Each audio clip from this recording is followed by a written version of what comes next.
Good day everyone, I am James H. Agujar and today we are going to talk about curing. I am very excited to share with you today this very interesting topic which is about curing. Are you ready? What comes in your mind if you hear the word curing? Or what does curing do to preserve our food? But before defining what is curing and answering that question, I will going to discuss first the brief history of curing. The origin of curing can be traced back in the 3rd century BC when Cato recorded careful instructions about the dry curing of hams. As early as 3000 BC in Mesopotamia, cooked meats and fish were preserved in sesame oil and dried, salted meat and fish were part of the Sumerian diet. During 900 BC, salt was being produced in salt gardens in Greece, and dry salt curing were established. And in 200 BC, Romans learned the use of salt from the Greeks, and besides curing fish, the Romans preserved various types of meat. By the medieval times, treating meat with salt, saltpeter, and smoke was commonplace, and saltpeter's effect to fix the red color was well organized.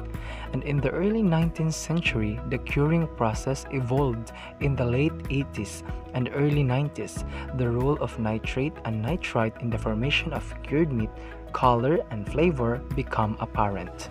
Scientific principles of curing were not applied until the later part of the 19th century, when the industry began to find new ways to improve the quality of the food.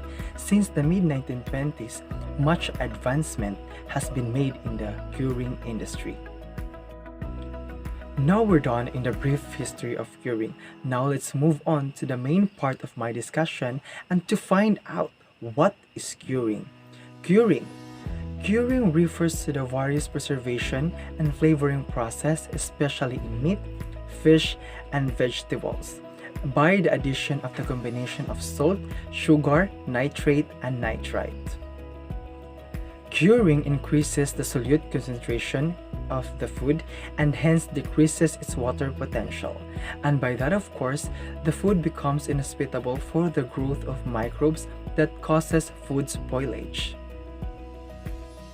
Curing treatment process preserve the food properties, taste, texture, color of raw, and it partially cooked our food while keeping them edible and safe to consume.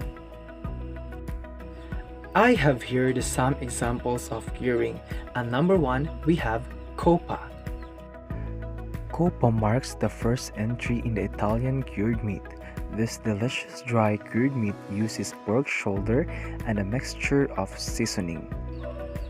Number 2 we have pepperoni.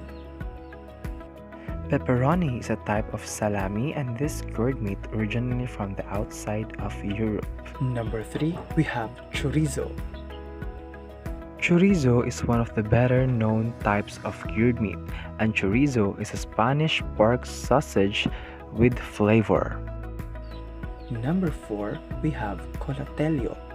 Another cured meat originating in Italy, and it dates back to the 14th century. Number 5 we have pancetta. Pancetta comes from the same part of the pig and is very similar to the bacon and pork belly in nutritional terms.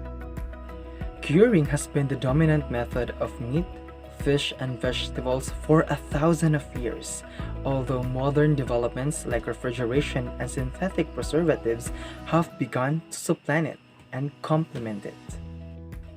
Now, process of curing were mainly developed in order to prevent disease and to increase food security.